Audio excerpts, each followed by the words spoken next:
Hi అండి. Welcome to my channel Sumatha ముచ్చట. ఈరోజు తోటకూర కర్రీ అయితే చూపిస్తున్నాను. సో, దానికోసం కావాల్సినవి ఎలా చేస్తారు ఏంటనేది చూపిస్తాను. ప్రతిసారి మనం పప్పు మీద తోటకూర వేసుకోవడమో, లేకపోతే తోటకూర ఫ్రై చేసుకోవడం చూస్తాం కదండీ. బట్ ఇలా కర్రీలా ట్రై చేయండి. చాలా బాగుంటుంది. దీనివల్ల ఏంటంటే పిల్లలకి పెట్టడానికి మనకి ఈజీగా ఉంటుంది. కర్రీ అయితే ఎక్కువ అన్నంలో కలుస్తుంది. పిల్లలకి కూడా ఈజీగా తింటారు. ఎప్పుడు ఫ్రై అయితే ఆయిల్ ఎక్కువ పడుతుంది. బట్ దీనికైతే ఆయిల్ తక్కువ పడుతుందండి. అందుకని ఎక్కువ ట్రై చేయండి. సో, ఫస్ట్ అయితే నీట్‌గా వాష్ చేసుకోండి. ముందు రోజే వాష్ చేసుకొని నీట్‌గా క్లీన్ చేసి పెట్టుకొని ముక్కలు కోసి పక్కన పెట్టుకుంటే మనకి ప్రాసెస్ అనేది ఈజీ అయిపోతది. ఎక్కువ టైం టేకన్ కదండీ. సో, ఆకుకూరలు ఏవైనా క్లీనింగ్‌కి టైం పట్టేస్తాయి. సో, ఉప్పు వేసి పసుపు వేసి నీట్‌గా క్లీన్ చేసుకోండి. క్లీన్ చేసుకున్న దాన్ని ఇలా కాసేపు అయితే బయట వదిలేయండి వాటర్ అంతా పోయే వరకు. వాటిని నీట్‌గా ముక్కలైతే కోసేసుకోండి. ముక్కలు కోసేసుకొని గిన్నెలోకి అయితే తీసుకోండి. దీనికి ఏంటంటే నేను కర్రీలా చేయడం కోసం ఆనియన్స్ అయితే యూజ్ చేస్తున్నాను. చూసారు కదా, ఆనియన్స్, పచ్చిమిర్చి, వెల్లుల్లి, కరివేపాకు అయితే తీసుకున్నాను. బాండీ పెట్టి ఆయిల్ అయితే యాడ్ చేసుకున్నాను.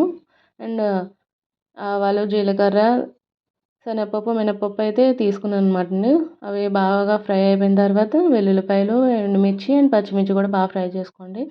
అందులోకి ఆనియన్స్ అయితే యాడ్ చేసుకొని బాగా మగ్గనిచ్చి ఫ్రై ఫ్రై చేసుకోండి. ఫ్రై అయిన తర్వాత కరివేపాకు యాడ్ చేసుకోండి. కరివేపాకు యాడ్ చేసిన తర్వాత తోటకూర అయితే బాగా మగ్గనిచ్చుకోవాలి. మెయిన్ ఎక్కువ కనిపిస్తుంది కానీ చాలా తక్కువ కర్రీ అయితే అవుతుంది బాగా దగ్గరికి మగ్గిపోయాక. ఇందులో వాటర్ కంటెంట్ ఎక్కువ ఉంటుంది కదా.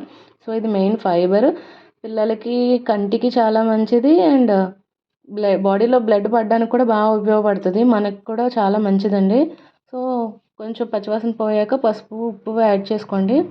పసుపు, ఉప్పు యాడ్ చేసిన తర్వాత బాగా దగ్గరికి అయితే మగ్గనివ్వాలి. అందులో వాటర్ అంతా పోతుంది కదా.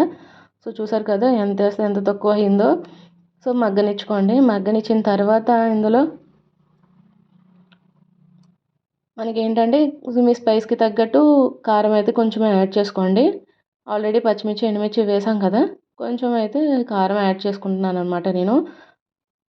సో, మెయిన్ ఏంటంటే దీన్ని కర్రీలో చేయడం కోసం నేను ఏం చేశానంటే చింతపండు అయితే తీసుకున్నానండి. చింతపండు ముందే నానబెట్టుకున్నానమాట.